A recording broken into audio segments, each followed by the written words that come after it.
Welcome to Bucs Bounty. My name is Stephen Brault. Over here, yes, I did the camera thing right, is Michael McHenry. And we are here to talk about the Buccos, baby. The Buccos who have been playing really good baseball recently. Michael, we've had a busy few days. It's been a lot of fun. Buccos have had a busy few days. They just can't stop scoring runs, man. It's awesome. Yeah, I don't know who's been running around more, us or them, to be honest. But yeah, it's been a lot of fun watching these guys put some things together over the last, you know, really 2 weeks, but the last 4 games, goodness gracious, it's been Oof. awesome. It's been really good. And it's the pitching and the offense. I think that's the pitching has been good for pretty much the whole season, especially the bullpen, but extended periods of time of being just really good of pitching, but not getting the offense to make it worth something. And we're going to get into a few things on this podcast. We're going to talk about Bryan Reynolds. We're going to talk about some midseason awards that we feel that some of these Pirates have earned. And we're also going to talk about some young arms, some very young bats. It's going to be a lot of fun. We got a lot of stuff to cover. We got 45 minutes or so.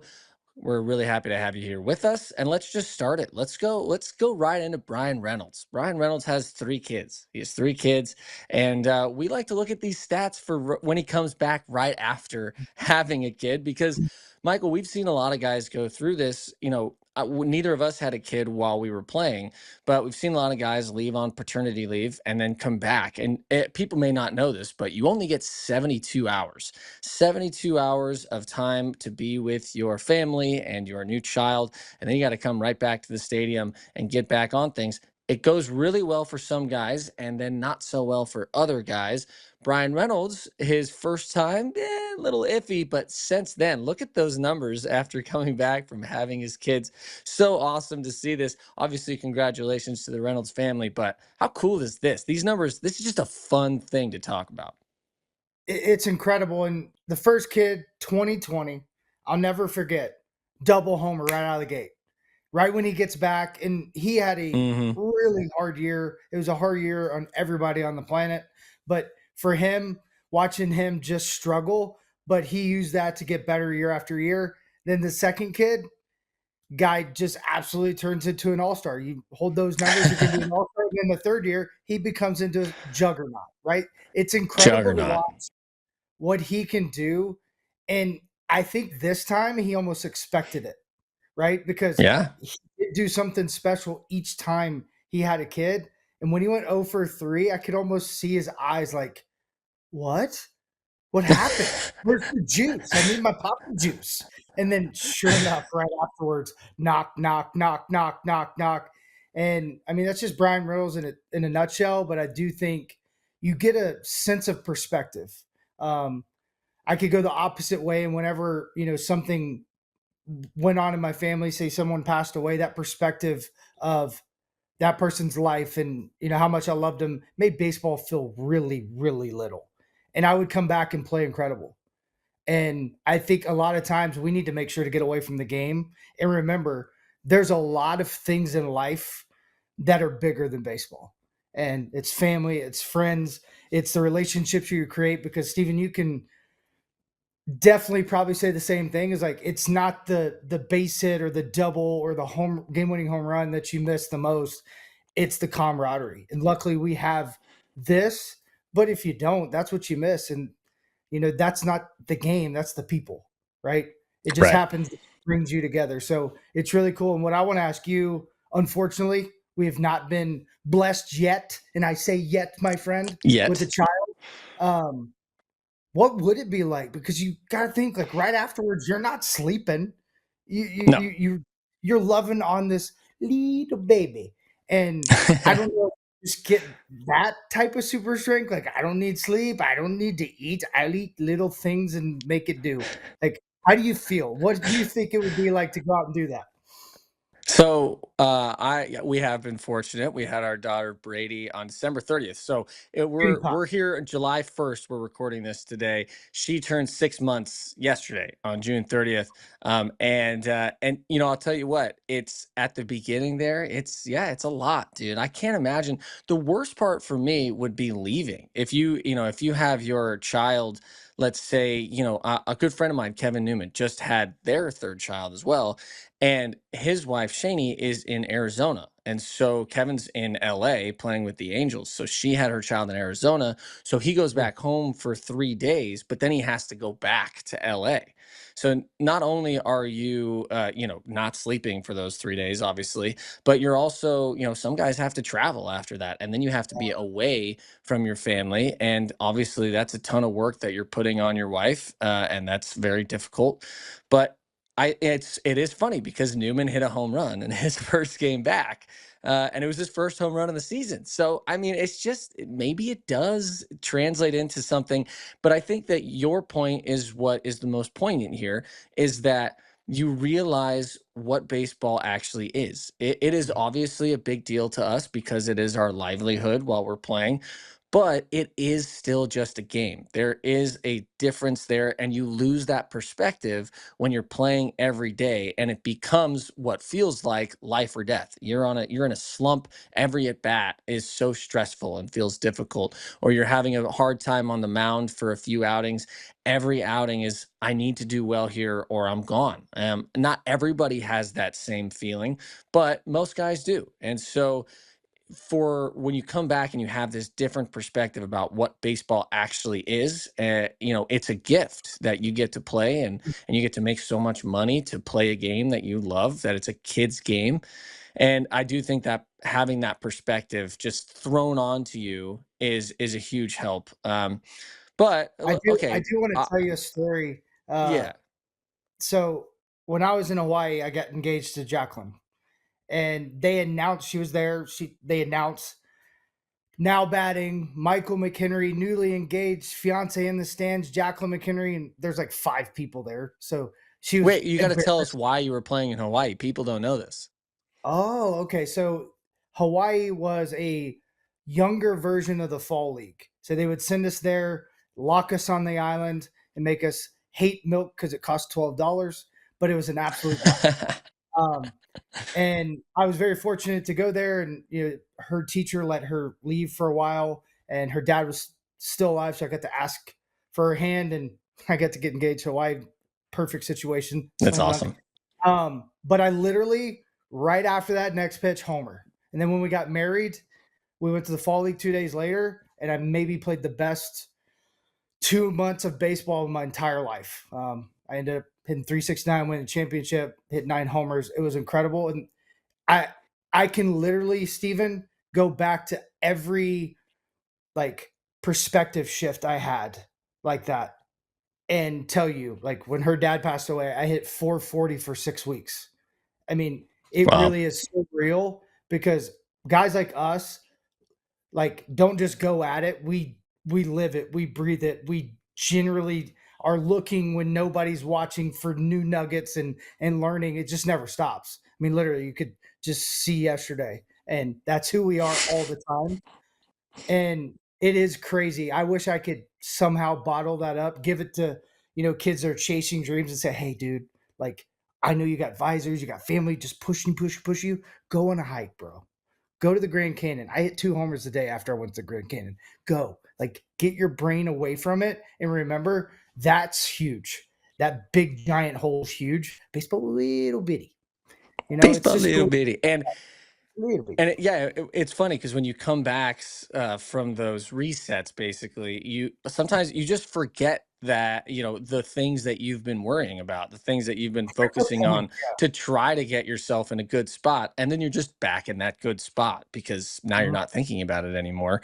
Um, I just when it comes to baseball, it's a beautiful game that we love so very, very much, and it's both of our passion. But at the same time, it is just a game, and so when you have that perspective, it can mean a lot.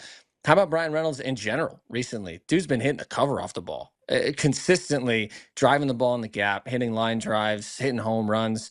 This has been a lot of fun to see him kind of transform back into the hitter we know and love. That OPS, we're once again, this is July 1st, turn of the month. And he is killing it, man. He has got so much solid contact over the Mhm. last, I would say, 2 weeks. And that includes now the OPS over 700. That's so good. When we looked at that Pirates starting lineup before the game yesterday, when we did unobstructed views, there was a really solid offense when it came to the numbers, and that has not been the case for the Pirates this year. And we talked about this, but both of us believe that the offense goes the way Bryan Reynolds goes, and he's going really well. So the offense is. Why is that the case? Why do you think that Reynolds' success has so much to do with the success of the overall offense of the Pirates? Um, Honestly, I think he's a tone setter in the sense of he's been able to figure out ways to succeed without anybody protecting him, without winning. He's been here the longest, he's paid the most, and he's not outspoken. So the thing's gonna talk is his play, and the best version of his play is his bat. So I think if I kind of can go back to, you know, uh Kutch is a similar version of that. Kutch has a way bigger personality in the clubhouse, but on the field, outside of 13 through 16, maybe even 17 when Uncle Larry came around, uh he was more like Bryan Reynolds. Like he was locked in on the game, he was locked in on at bats. There wasn't dancing and stuff. And when he went, we went. And I think that's really important for Bryan Reynolds to like not put on his shoulders because Mm. he's got a group now, I think, around him and Nikki G and other guys that can, maybe spark the offense in a different way. And he can allow that too. So it's good. I think the depth of the lineup is probably the biggest shift we've seen. Yesterday, looking at lineup and thinking about a conversation before the season saying, what's your ideal lineup? It's literally exactly what's up there. That's good to see.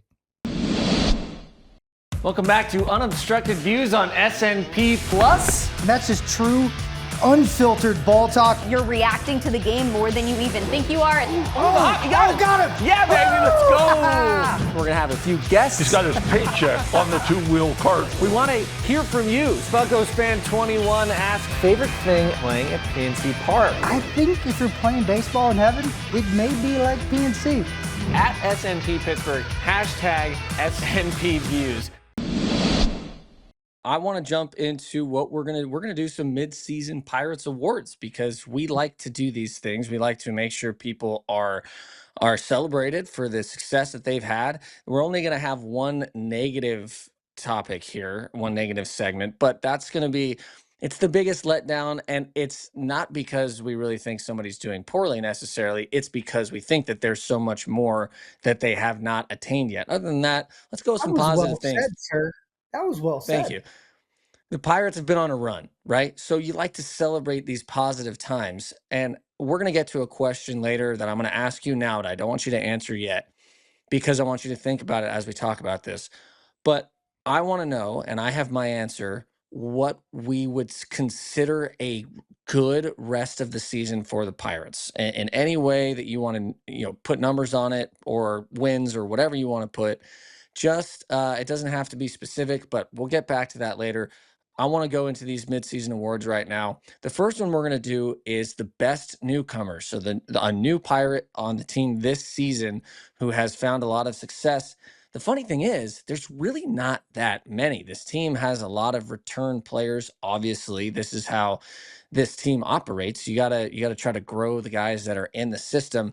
But I will say there was one big trade the Pirates made over the offseason for a while there. To be honest, it looked like it was not going that well. That has turned around. After yesterday's game, that was June 30th, Spencer Horwitz hits a home run and a double, his first time in the leadoff spot. We assume we're going to see him there a lot more often as we go forward.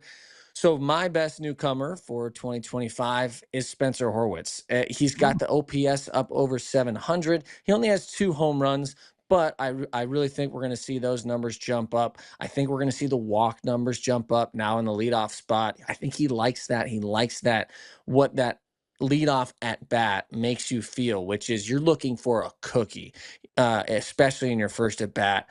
And I think he'll do really well with that because he hits mistakes pretty consistently. And we'll see if that'll be able to continue. But I mean, he's hit safely in 13 of his last 15 games. Over that period, he's hitting 327 with an 870, 868 OPS. I mean, for me, he's the best newcomer, no question. And it's so good because for a while there, it was like, man, Luis Ortiz is a good arm that we lost. And so you don't want to feel like you lost a trade. And it feels right now like Spencer Horwitz and is going to end up being a huge part of this Pirates offense. What about you? That's good, and I'm actually surprised you didn't take my guy. I'm gonna go Chase Sugar, the dog, Yeah, the Bodog. because yeah, the Bulldog. Because when you think about what we needed in the bullpen, we needed someone to bridge a lot of gaps, and we've needed that a lot. Obviously, it's turned out a lot different because our pitching's been phenomenal, especially the starting pitching, picking up innings. But this is a guy that has been a Swiss Army knife even when Yeah. we didn't have the Ashcraft, when we didn't have the Matson. He's been the guy that you just kept calling on to get the ground ball to, leave the inherited runners out there. And I mean, you look at his numbers. I mean, 297. He's 4-3, 36 in a third innings pitch, 21 walks. We talked about the EV. The exit velocity against is super low. He's still in the 92 percentile. So it's good to see them go out, get a youngster that's going to be around for a long time. Because I think the thing you said hit me really, really good. Like it was just like a baseball kiss or something when you said there's not many new dudes. And that's how you build championship teams. That's how you build winning teams. Because if you keep having turnover, like you have to keep starting over.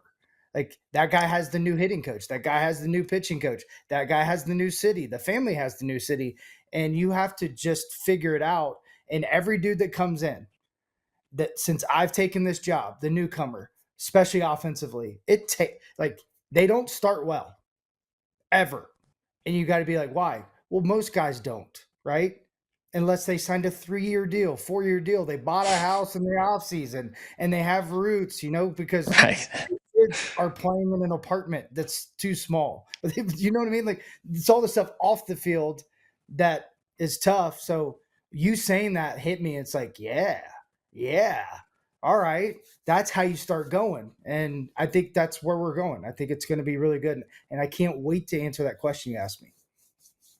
Yeah, Sugar had a bunch of I'm coming in the middle of an inning and shutting it down. And his last outing, he comes out and he throws one pitch, gets a ground ball, and ends the inning. I mean, that's exactly what you're looking for from a guy who you want to end innings that could have a big swing in the outcome of the ball game. Sugar's been your guy, and it's nice that Don Kelly seems to have really cemented him in that role of whenever he's available, he's going to be the guy that comes in middle of the inning because he is really good at it. He feeds off of that coming in right into a pressure situation. It's a very specific role, and he's done a great job with it. So I think we're going to Can see I a ask you whole a lot question about more. the bullpen real quick? Yeah. So I think you and I have talked about this, and if fans are ad nauseum, I don't care because it's real. The communication. Explain to the fans the difference in a guy like what Miggy's doing out in the bullpen and what type of personality and why that matters. And also like Donnie kind of having that same, personality where he's always looking out for the guy and how that can create something really special possibly in the bullpen. Because like I don't think people get how much all that matters. And like these guys are being put in great situations. They're being entrusted, and it seems like they're always ready. So that has Okay, to I'm be gonna communication, right?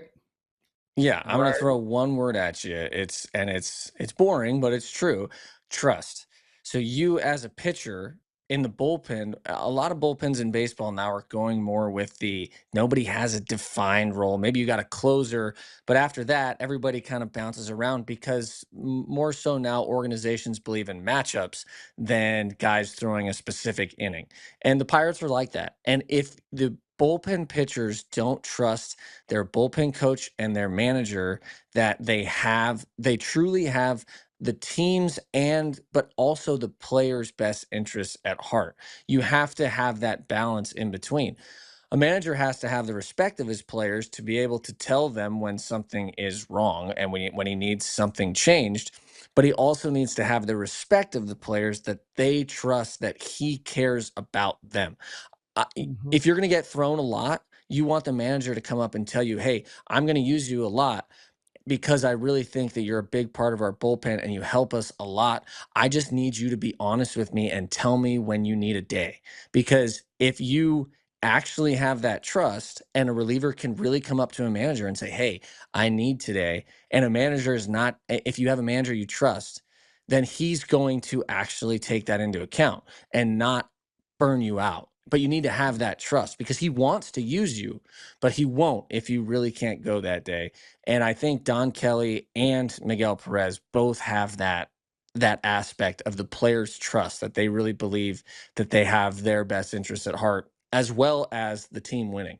And I think it's showed up. Everybody's doing really well. I mean, that's all you need to know to see that it's been consistent. And knock on wood, there haven't been really any injuries in the bullpen, and because I think they've been using them well. I think they've been giving them the breaks when they need them. But even something like Dennis Santana coming in the fifth inning the other day before he had to go on his 3-game suspension, that is such a big deal. A lot of eighth inning guys would just say, no, I'm not going to do that. But you have guys who believe that the manager cares about them and wants the team to win. It makes all the difference in the world. And I'm just going to use this as a way to go into our next category Absolutely. because That was really good. Yep. most improved is pretty obvious for me, and that's David Bednar. I mean, last year, it's funny because he's a two-time All-Star, so it's weird to say that somebody who's a two-time All-Star has improved out of anybody on the team. But he had a really tough year last year. He had a 5.77 ERA last season, and he started the season so bad that he got sent down to AAA. But since he's come back, April 19th. Listen to these numbers, Michael. We talk about this a lot, but I feel like Last we don't go through the numbers very much. Yeah. 29 games, 27 and 2/3 innings, 20 hits, 40 strikeouts to 6 walks. 40 strikeouts in 27 and 2/3 innings, a 1.95 ERA, and 10 saves with no blown saves. He is better than he's ever been. And he was worse than he ever was at the beginning of the season. Isn't that crazy? Is a total flip. And there's probably a lot of reasons for this, but I want to hear. If you have somebody else, please let me know. But if you agree with me, I'd love to hear about what you think has been the big change for David Bednar. I mean, I don't think I could make it up who I'd pick, but there's no question, right? Like, he's better, literally better than he's ever been. And that was the hope, man. Like, right? Like, I hope he puts it together and uses the tough. And I think in spring, a lot of demons came back. You look at what happened last year, right before they go to spring training, they signed Chapman. That wasn't communicated to him. So he's pitching for his hometown team, and Chapman comes in maybe over our lifetime the best closer outside of Right. I don't know who right now because my brain's not picking up anything. I think it's the Wi-Fi's off. But Hater. yeah, hater. But like you talking about names that are making $200 million Yeah. or have. So that happens, right? And Chapman doesn't communicate in English. So it's not like they're going to have a rapport.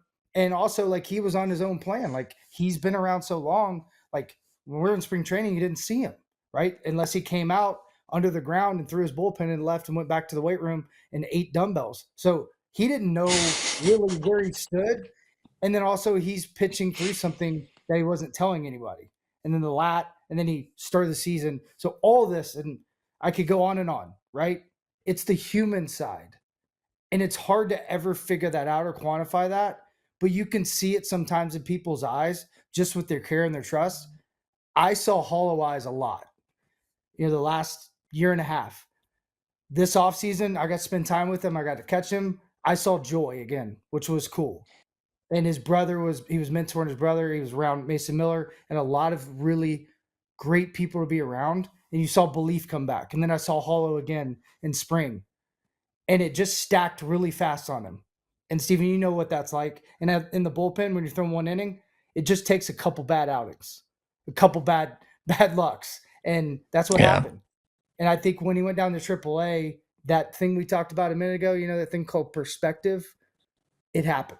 And he became the man that he needed to be down there because no one could tell him anything. What do you tell him? You know what I mean? Like, what's the pitching coach would be like? Hey, the plan is from upstairs. He's like, Bednar's like, I got it.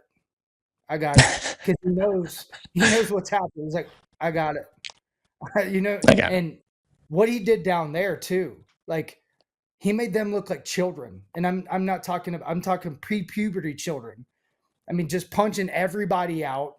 We were just like, whoa, that was fast. Yeah. And that's it. You know what I mean?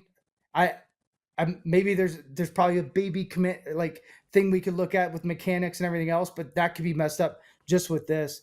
And man, talk about an amazing transformation and seeing his split get better than ever. The other day, me and you mouth open this big, watching 95 drop at the bottom, hit the dirt. We're like, what? And then there's 94 in the zone, just barely, at the bottom. And Soto's shaking his head like, what was that? Like, what? That's not a scouting report. Awesome. Yeah, that's all. That's why I love roots for guys. I love when the teams bet on guys. Like when you were here, and I don't know if I've ever said this on anything, but like I wanted you to stay and be our closer. We just lost our closer to an unfortunate and unseen circumstance, and you profiled perfectly. And I wish somebody would have grabbed you and said, stay, but will you do this? Because we are nervous because you've been hurt a couple of times, and we think you'll dominate. We think you could be that all-star. And you had a personality for it. And nobody does that like anymore. They don't do it very often. The best ones do. And I think Don Kelly has a lot of that if he'll fight for his guys with front office, because you always are going to be like this and somebody's going to win. And I hope we see Bednar in a Pirates uniform forever, and we start seeing guys like we have in the past stick around, because last night stick around. Hit me hard. I think it hit you hard too, listening to Bob Walk and Spanky. Dudes were together for 6 years. You know what I mean? That's awesome. I want that for these guys. I want it for the city, because then you start seeing the same jerseys in the stands all the time. Right. You know what I mean? That's a good point. Yeah. Yeah. You get the city can really get behind those guys. And obviously the city of Pittsburgh has gotten behind Bednar. And one of the coolest things about him is when things didn't go well, he never made any excuses. He said it wasn't good enough. I haven't been good enough, and now he's gone 15 scoreless outings in a row here on July 1st. I mean, it's impressive to watch. Let's go to the next one. This is our one negative. And this one for me, biggest letdown. Just give me a little bit about how you're going through your daily grind. It's the same routine. Tee, front to back, and then flips, front to back, and then same thing with the machine, front to back, just seeing how deep I can catch that ball. So when you say you catch it deep, do you pull it in close? Do you try to hit it the other way? No, I'm pulling it in, so I'm set it up here. Start it out front, out here, and then we'll just gradually make it deeper to my back foot. I try to hit it all the way off my back foot. Then you translate that into outside. Now, what is your routine going outside? The way it was taught to me is the first round is for the gods, the second and third round are for you, and the fourth, fifth round are for the fans. The way you hit, you kind of remind me of Nick Markakis. You don't have a lot of hand movement, but you have so much barrel control. That's an old school approach. Yeah. How did that come to be? I tried hitting the home runs. It wasn't working. We had to change something, so I watched video on some of my favorite hitters. Nick Markakis, Manny Machado, Matt Carpenter, Michael Brantley, all those guys that have small, simple moves and then weren't the biggest guys either. Kind of simplified my moves, adjusted my bat angle, and it helped me get a little more lift in the ball. Catch the next Bucs BP show presented by Pella Windows and Doors of Pittsburgh. The biggest letdown, and this isn't really, like I said, it's not an insult. It's just I believe that there's a lot more in there, and we have seen it. For me, Joey Bart, because last year when he came over, he looked like he had become the player that everybody thought he was going to be when he was drafted second overall by the Giants. And for a while, we got to see a lot of power. He only played 80 games, but he hit 13 home runs, and he really showed off a lot of what kind of everybody was wondering. It's got to be in there, right? Like he was a good player, good hitter his entire life, and he just couldn't get that going in the major leagues with San Francisco. I don't really want to harp on this too long. He's only hit one home run. He's only got 5 doubles in 53 games. That's just not good enough for him. He is obviously not happy with his results. And it's given Henry Davis a bit of an opportunity here because the way he's been playing really well. I would love to see both of those guys hitting really well at the same time and then maybe splitting that a little bit more 50-50. That would be great. But we just haven't seen that offense from Joey Bart that we saw last year. So he's my biggest letdown. Not to say I do think he could change it around, but we'll see as the season goes on. What about you, Michael?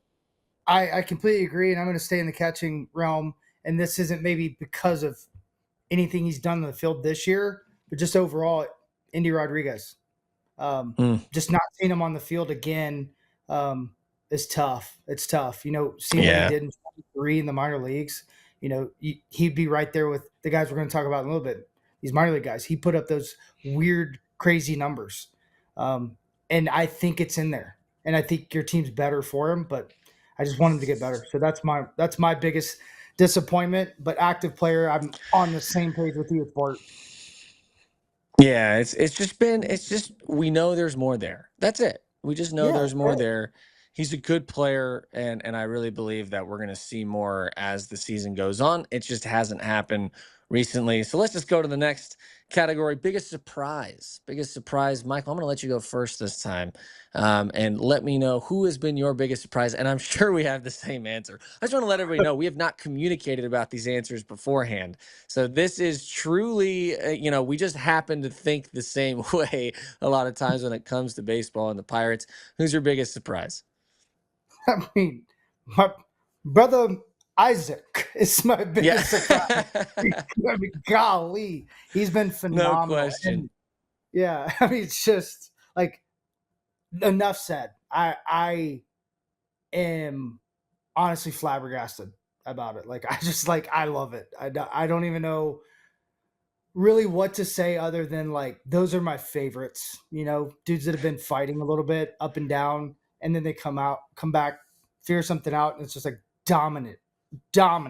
He's been dominant. It's awesome. He has been dominant, and the stats obviously speak for themselves. But you don't even need to look at the stats. You just have to watch him pitch and watch him throw fastballs at 94, 95 right down the middle, and people have no chance at hitting them. He's got this great pitch that he throws almost 73% of the time, dude. He's throwing four-seam fastballs. The pitch that technically is the straightest one you can throw 73% of the time, and people cannot hit it. He's been a lot of fun to watch. Dude, the expected slugging on his fastball is 150. 150 is the expected slugging.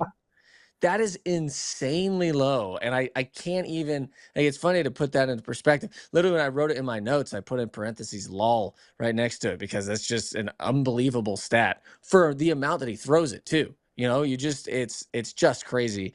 But there's no question. He's the biggest surprise. There's 11 games, almost 15 innings. It's not like it's just a little sample size. It's almost a month and change or a little bit more. Yeah. And think about this. He's gone over an inning. So at least 1.1 up to 2. That's the most he's thrown in a game. 7 of the 11 times he's gone out there so far. So he's not only coming out and giving you an out, he's a guy who can face lefties and righties, and he can go more than an inning. And that length that we've seen from a lot of these Pirates bullpen pitchers is one of the reasons that these guys are able to throw so much, is because you throw an inning in 2/3 and then you get to take 2 days off because you know that there's other guys who can go an inning in 2/3 in your place. And that's great. That's awesome. Bullpens are not the same as other positions where you're kind of like, I don't know if he does really well, I might not get to play. That's not how a bullpen works. Everybody's going to throw. And if everybody's doing well, that means that everybody gets the rest they need, and you're able to feel confident and feel good about your position in the organization. It's just really cool. Great bullpen. Isaac Mattson, biggest surprise. Last one, comeback candidate. This one basically means who we think has maybe had a tough first half of the season so far, but we believe that they're turning a corner and could find themselves into a good year at the end of the season. I think there's two choices here. There's two real choices here. 1, 2, 3, first choice. Okay, we'll try it. I think we're on like a half-second delay, so this may come off a little bit strange, but we'll do our best. Here we go. You ready? 1, 2, 3. Bryan Hey, Hayes. Yeah, hey, okay, there you go. It works. All hey, right. hey. I think that the two choices here are Hayes and Davis. Those are your two guys that you could really look at. They seem like things have been going better, but Bryan Hayes, man, it's been he's a different guy. He's the guy that he was in 2020 when he came up, when I was there and I was playing with him and I watched him play and I genuinely thought like, wow, this guy is going to be a star. He's obviously great at third base and that's always going to be there, but the offense hadn't been there for a while. And it's been an extended period of time, and there's a lot of reasons for that. We've gone into them a bunch of times, but I'm just going to go with what's been happening recently. He's just hitting the cover off the ball consistently. Yesterday he only went 1 for 4, but ho hum, he got 2 RBIs because he's just found ways to be successful with guys on base. He's found ways to be successful in driving the ball in the gap. I think we're seeing the exit velocities way up. So I think we're going to start seeing some home runs. I really do think that by the end of this season, we may be talking about, all right, now you got the guy that you signed for that long term, and he's going to be the third baseman at least until that contract is up because he can do it. There's no question. And Michael, he looks so comfortable and relaxed and calm in the box, and he's just getting off great swings consistently. Yeah, I think we've both just been waiting. It felt like this year he was going to do this at some point. It didn't feel anything like last year or the start the season before.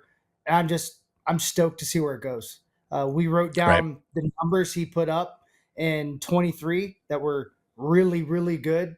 And we're going to keep track of it and see how close he gets because the dates are he's starting a little bit on the shallow end this time, but I think he may even get deeper. That's how good I think this could go as long as there's no injury or anything that is unexpected. And I just want to say about Henry Davis, the only reason he wasn't picked is because you can't predict how much time he's going to get. Right. I do think that guy is going to be a guy that's a staple in the middle of our lineup at some point. I really, really, really do. It depends on how our lineup's mixed. He may fit in the middle, but he's going to be a guy that is going to be in that 6-7 hole with thumpy thump, and it's going to be nice. It's going to be very nice. Yes. And I did say yesterday, I keep forgetting this because this is like a tough thing to do. Our producers just get in my ear because I love talking about what is happening right now. We are a day delayed. So we are talking about, of course, we are recording on July 1st, talking about June 30th. But he's had a run of games now going into the end of June where he's just been able to he has been consistently finding barrel, and I think that's the most important thing. For a while there it was a lot of weak contact, it was, and it was a lot of weak contact on the ground, and so for him to start lifting the ball, it means he's staying through it better. He seems like he's just doing a good job of pretty much everything right now, and I really genuinely think that he's going to be there. He's going to be there for a long time. That took a long time. That was a lot of fun. Thank you. Yeah, And thank you, Belsky's the best. That's our producer. for the date. Yeah. He's a fantastic guy. So we're going to skip forward a little bit. We're just going to go straight to some young pitchers that we have seen making a huge impact, Mike Burrows and Braxton Ashcraft. It's hard to say enough about these two guys for what they've been. Ashcraft, the better numbers, but since Burrows has come up, his last 6 outings, he's got a 2.73 ERA. And for him, it's about the consistency of his command. Burrows is going to need a little bit of command to be effective. Ashcraft, on the other hand, he just needs to throw the ball in the zone, and he's going to be effective. His slider curveball combination off of the fastball and sinker combination is incredible. Ashcraft in that bullpen and 1 start, 2-0, 1.56 ERA, 14 punchies in 17 and a third innings. Burrows 1-2 with a 4.14, but he's, like I said, he's been really good lately, and we're starting to see some improvement because when he's able to command his fastball, his changeup plays off of it so well. He gets people starting to lunge out to that fastball, and then you can't sit back on the curveball. Like you said, you really like the slider. Both these guys, pretty much the same pitch mix. You just get rid of the sinker for Burrows, and you get rid of the changeup for Ashcraft. He does have one, but he doesn't really throw it. these two guys, how big are they going to be for this pitching staff going forward? And are they guys who are going to be around for a while? Yes, yes, and yes. And I'm going to spin this a little bit in the sense of like, I think we're seeing something that's been inevitable, and we've talked about a lot, is I'm going to call it the Ortiz effect. But Mitch Keller goes to bullpen, throws maybe once or twice, it changes his career. Ortiz goes to the bullpen, throws for a while, midseason, he literally had 6 starts better than Paul Skeens. And now we're seeing 3 guys, if you add Majinski, that can cover a lot of innings. They would easily fit deep in a bullpen. Like, you could put any of those guys in the 8th inning because they have a pitch that is absolutely insanely good if they face the right guys, and they could 100% be that guy. But you're creating Swiss Army knives, and it's something when I was learning analytics and I was in Tampa Bay, I saw come to life, and it was because of the talented arms they had. It was the best staff I ever caught, and I was in AAA.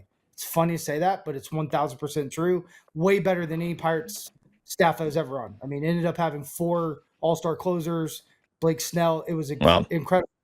But they needed innings, right? Like, they had to pitch. So it became where they threw 2 innings to open the game, and then you threw the starter after. Like, and it's happening in Pittsburgh. Not in their way, but in Pittsburgh's way. And Steven, for me, I think about personalities, and sometimes going to the bullpen and, hey, go get an out. Go figure this out. Like, go get them. You got to attack. You can't establish. Go attack. And maybe that helps those guys. And I'm kind of asking this. Realize, dude, if I'm in a jam, I can do this. Why haven't I thought of that? You're thinking about 5 innings instead of the out in front of you. And I think it teaches you. I think it's great to do that. I've always been a believer, and this is my biggest question to you, is stuff always plays. And if a guy has the ability to go out there and outstuff a major league team, which we have in the minor leagues, I want him in the big leagues, and I want him in my bullpen. And the reason why I say that is because I want that dude not to learn that he's really, really good and get more accolades. I want his stuff, and I want him to learn how good he is in the big leagues, and then I want to put him in the rotation. And I think it's easier to protect guys too, because you can revolving door guys in the big leagues pretty easily. So I'm asking you, do you think that would have been an advantage in your career? And I know that you would do anything for your team, just like me and, all the guys that we really like in the game. But I think there's something happening. I think it's going to really work. I really do. Yeah, I agree. I think of course it can be a lot of help to learn how effective you can be against major league hitters in a small sample size, and then just extend that over as a starter, right? So figure out, I can get guys out for an inning, maybe in 2 innings, and then you start getting a little more confidence. Maybe you get put in that starting rotation, and then you feel confident in being able to repeat against those guys. Go 5, go 6, whatever it is. I don't think it's for everybody, but I do think that when you have the right mentality to do it, and guys like Burrows and Ashcraft have shown that they have the right mentality to be able to go up and not change who they are in the bullpen, and the ability to get both lefties and righties out. That's the biggest thing for me. Something this bullpen does really well is you've got a lot of guys who can get both lefties and righties out. Okay, let's just move on. We're going to go Bucs on deck. We got some young guys coming up, going to the Futures game coming up, and the All-Star break. Konnor, Griffin, Esmerlyn, Valdez, 2 guys who are just tearing the cover off the ball in the minor leagues. Konnor Griffin, only 19 years old, already in high A, and since he got moved to high A, he's 17 games sitting 360 with a 102.7 OPS, 3 home runs, and he's also got a bunch of steals. And then Esmerlyn Valdez, he's got 20 home runs now. And he's, playing at Greensboro, which is a good place to hit home runs, but he's hitting a lot of them on the road. So you're not just getting one guy who can do only stuff at one ballpark. A lot of power out of that bat, a lot of everything from Konnor Griffin. Tamar Johnson's been putting it together, of course, 303 over the last 3 weeks. And then Bubba Chandler and Hunter Barco just knocking on the door to join this rotation. Who are you looking forward to the most, Michael? Konnor Griffin. That's it. But then there is Bubba Chandler. Don't forget, I mean, I'm honestly looking forward more to, like, we have one of those, we don't have a Konnor Griffin. Well, oh wait, we do. That's true. His name's O'Neal. And saying that out loud is weird. You know what I mean? Think that about is weird. it. We're going to have two superhumans on both sides. That does sound nice. Doesn't it sound nice? Sounds really nice. It sounds really nice. Yeah, it's good. And I think Barco's I don't know. Barco would be the guy. Bubba, no, like you said a minute ago about the bullpen. I don't want him going to my bullpen because he has a different mentality. Barco, yeah, I want him in my bullpen. I want him there now because he's not gone. He hadn't had the depth. Like, I think he's going to learn more here because, like, his stuff is making dudes look stupid.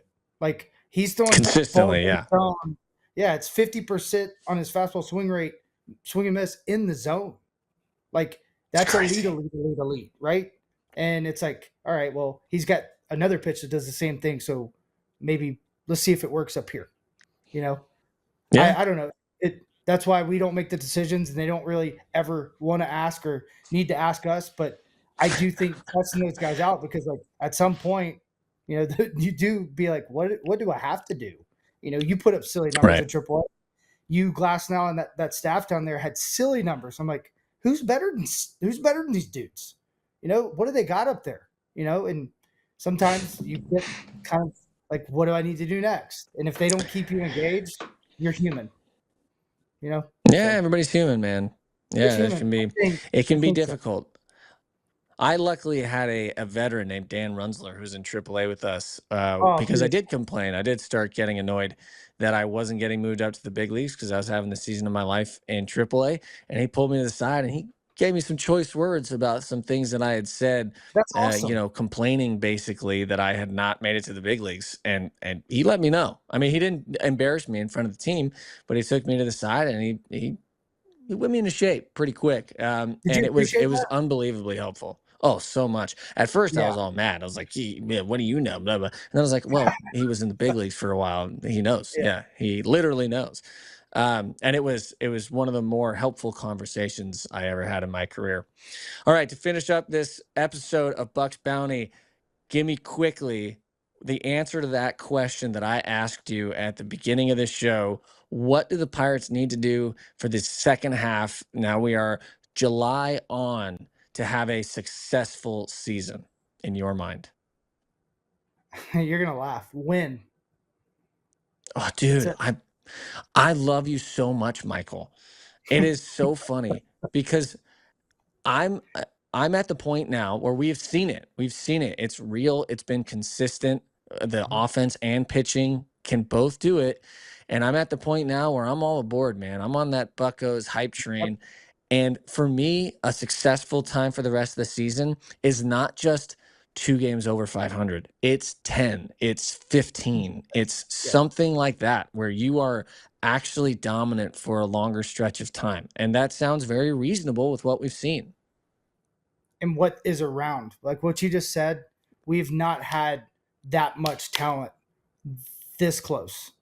And when I say close, like all those dudes could be in the big leagues next year. Day one. Yeah. Be fun to watch. Should be really fun to watch. Yeah. It just could. win. W-I-N. I think that says pirate. Is that a good spelling? No? I love it. I'll take it. Yeah, sure. Okay. Thank you for joining us, everybody, on this episode of Bucs Bounty. Don't forget to follow, subscribe, all that stuff that social media influencers say. We're going to be on Sportsnet Pittsburgh the next few days, as we always are, doing that pregame, postgame show, watching the Buccos play. Lots of good baseball, hopefully, coming up. And thank you for joining us here, and we will see you very soon. New episodes every week, and we'll see you next week.